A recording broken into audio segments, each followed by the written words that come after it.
100 बार कर चुका है तू इंतहा हमारा। इज्जत माप, फजीलत माप, अक़लियतों के हमदर्द, गरीबों के हमदर्द, बेकसों के जनाब जो हमदर्द, KCR की आंखों का तारा, KTR के दिलों की धड़कन, आली जनाब नंद बिलाल साहब जो आज गोशा महल के कन्वीनर नामजद किए गए हैं और ये जलसा रखे हैं। हमको जिम्मेदारी दी गई है कि KCR साहब की इस हुकूमत के अंदर अक़लियतों के साथ जो जो भी कारनामे अंजाम दिए जा रहे हैं वो आपके सामने लाएं। तो मैं बड़ी अदब के साथ आपसे ये कहूँगा, क्योंकि इतने लीडर बैठे हुए हैं, हर एक का नाम लेना एक सवाल निशान है, क्योंकि मैं देख रहा हूँ कि हमारे सुनील साहब हैं, Mrs Pooja Vyas incharge of Begum Bazaar हैं, अनीता अक्का हैं और शांति अक्का, सभी लोग, नरेंद्र साहब, सभी लोग दिल जान से काम कर रहे हैं। ये KCR की हुकूमत के अंदर अक़लियतों के लिए, बिलखुसूस मुसलमानों के लिए इतनी सहूलतें दी गई कि जो माजी में कोई हुकूमत नहीं दी। आपने देखा कि इतने मसाइल हमारे हल हुए हैं कि उर्दू को सेकंड ऑफिशियल लैंग्वेज का दर्जा दिया गया है, जबकि उर्दू हमारी मताए हयात है, मताए ज़ीस्त है, मताए ज़िंदगी है। और रही दूसरी बात, आखाबी जायदादों का इतना प्रोटेक्शन किया जा रहा है। मासूम बच्चों की तालीम के लिए KCR साहब ने 100 साल आगे की के कई करोड़ के एक रेजिडेंशियल स्कूल कायम किए हैं जिसमें कोई फीस नहीं है। मासूम बच्चों को मेरी तालीम दी जा रही है जो कि Saint George Grammar, Little Flower, All Saint और जनाब जो सेंट जॉर्ज ग्रामर में दी जाती है। ऐसी तालीम उनको दी जा रही है। और आप जानते हैं कि ये कांग्रेस का नहूस दौर खत्म होने के बाद जैसी KCR के हाथ में इख्तियार की बागडोर आई, आज तक अल्लाह की वजह से कोई फसाद नहीं हुआ, कोई हिंदू मुसलमान का झगड़ा नहीं हुआ, कोई इंतशार नहीं हुआ, कोई आदमी पे जुल्म नहीं हुआ। हुकूमत यह चाहती है कि हम अक़लियतों की सपोर्ट करें, उनके मददगार साबित हों, लेकिन ये बात और है कि हमारे लोगों के अंदर वक्फे से आज BJP यह चाहती है कि मुसलमानों को कमज़ोर किया जाए और TRS को उसका जनाब जो कमज़ोर किया जाए। कांग्रेस ये चाहती है, रेवंत रेड्डी ये चाहता है कि जनाब जो है BRS को कमज़ोर किया जाए।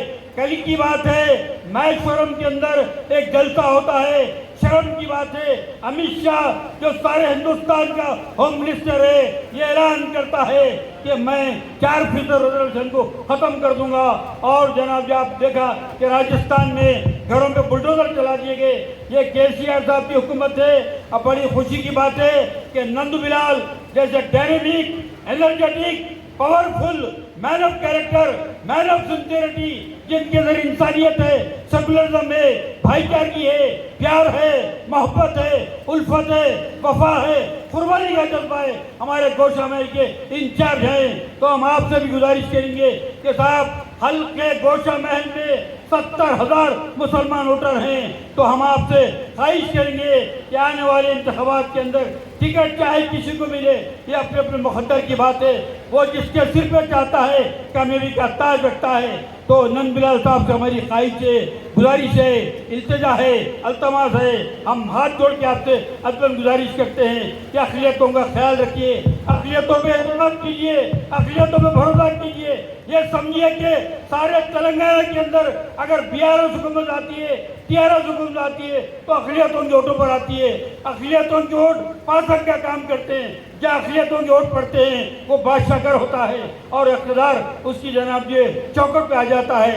तो आज KCR साहब, KTR साहब और हमारे हरीश राव साहब, बहन कविता जी ने सब मिलके जब ये सोचा सारे हल्कों के बारे में, और जब हल्के गोशा महल का मसला आया तो आपने देखा सब्जेक्ट पे बोलिए, माइनॉरिटी के ताल्लुक से हम एक ही लफ्ज़, आखिरी लफ्ज़ मैं ये कहूँगा कि आज हुकूमत माइनॉरिटीज़ के ताल्लुक से, मुसलमानों के ताल्लुक से, जैन भाइयों के ताल्लुक से, क्रिश्चियन भाइयों के ताल्लुक से बहुत कुछ कर रही है। क्या आप देखिए, ये रमज़ान मुबारक के महीने में 4.25 लाख रमज़ान गिफ्ट तकसीम किए गए। और आप जानते हैं कि क्रिश्चियनों के लिए, क्रिश्चियन भवन के लिए जनाब ज़मीन अलॉट की गई और इसके साथ साथ जैन भाइयों के मसाइल को भी हल किया गया। बहरहाल मुझे बहुत ही कम वक्त दिया गया। अगर बोलना है तो ना सुबह बसूंगी ना शाम बसूंगी कि केसीआर के वो कारनामे है, वो रोशन कारनामे है, वो मुनव्वर कारनामे है, वो ताबनाक कारनामे है। वो अक़लियतों को दिल से चाहते हैं, अक़लियतों की दिल से मोहब्बत करते हैं। करोड़ों रुपए लगा के हाल ही में इफ्तार पार्टी का उन्होंने एहतमाम किया था। तो ये हुकूमत हिंदू मुस्लिम इत्तेहाद की हुकूमत है, हिंदू मुस्लिम भाईचारे की हुकूमत है। केसीआर प्यार बांटने वाला है, मोहब्बत बांटने वाला है, खुलूस बांटने वाला है। लेकिन बीजेपी जैसी जो एक पार्टी से नफरत की जानी चाहिए, हमको चाहिए कि नंदू बिलाल साहब के हाथों को मजबूत करे। आने वाले इलेक्शन में हल्के गोशमहल पे इंशाअल्लाह ताला प्यार का परचम लहरेगा। जय केसीआर, जय तेलंगाना।